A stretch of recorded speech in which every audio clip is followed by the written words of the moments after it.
Hi, my name is Ryan Lane, and welcome to my review channel. So for today's movie, I will be reviewing Gladiator II, directed by Ridley Scott and starring Paul Mescal, Pedro Pascal, Joseph Quinn, Fred Hechinger, Connie Nielsen, and Denzel Washington. So it's been 16 years since the events of the first film, and things haven't been going so well for Rome since then. Maximus's whole "let's give democracy a chance" ideology has been ignored by war-hungry emperors Geta and Caracalla, played by Joseph Quinn and Fred Hechinger respectively, two emperors who would rather keep Rome in a state of perpetual war than, actually govern and help feed the Romans. Enter Lucius, played by Paul Mescal, a Numidian soldier turned gladiator following the death of fellow soldier and wife Arishat, played by Yuval Gonin, at the hands of General Acacius, played by Pedro Pascal. With wrath and vengeance boiling in his blood, Lucius strikes a deal with the conniving Macrinus, played by Denzel Washington, to have his revenge against General Acacius and, to a lesser extent, Rome as a whole. The performances are solid around, albeit lacking in standout ones a la the original. Paul Mescal, he effectively communicates his rage and contempt for the elites of Rome without going too over the top, and he does manage to help communicate the softer sides of Lucius's character. Connie Nielsen, she manages to bring equal parts warmth and reserve to the role of Lucia, and Pedro Pascal does very well as General Acacius,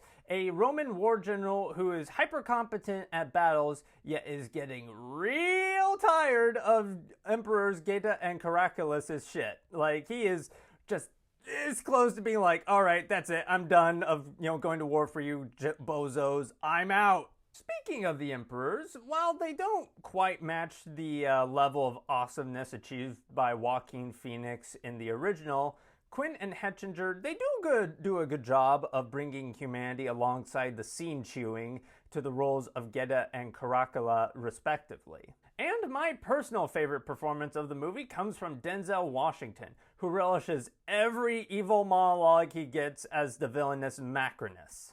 So overall, the action scenes are well done and refreshingly less choppy in nature than the originals. The sword fights are well choreographed, and there's just enough blood and gore to sell the viciousness of the fights without going too over the top. The choreography, it helps communicate the intelligence of the Roman armies, plus it manages to do a good job of communicating information about each character, how they fight, and just what they value in general. Problem I'd say the movie has with its action scenes are with regards to the animal effects. Between the CGI dog-monkey hybrids and the CGI rhinos and the CGI sharks, the effects are a noticeable step down from the original because the film did a pretty good job of incorporating animals into the mix without, getting anyone killed.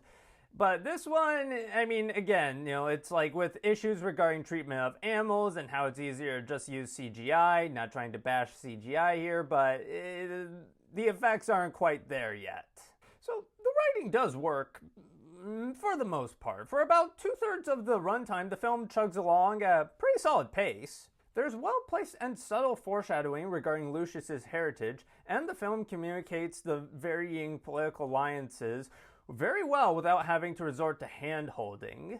However, the film does lose some momentum following a not quite climactic, but a big major Colosseum battle that sees a major character off in a huge way. Not saying who.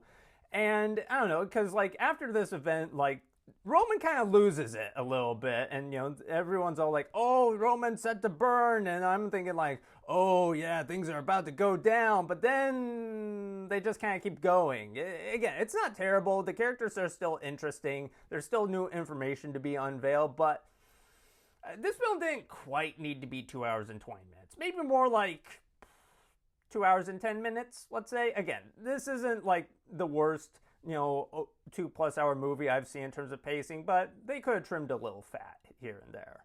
The film also manages to feature very timely commentary regarding strongman politics and how it can breed malcontents who wish to burn down very vital institutions rather than repairing them. The film also features excellent commentary on how dictators are as much a danger to themselves as they are to citizens, as they are very prone to be manipulated by cunning politicians who are as competent as they are morally bankrupt. So though some may find its special effects to be too over the top, Gladiator II still manages to achieve cinematic victory thanks to solid performances and prescient political commentary. So with all that in mind, I will be giving Gladiator II 3.5 out of 5 stars. Anyway, thank you for watching. Have a good rest of your day. If you like this review and would like to see more like it, be sure to like and subscribe and leave a comment down below. And for today's comment section prompt of the day, what is your favorite Ridley Scott movie and why?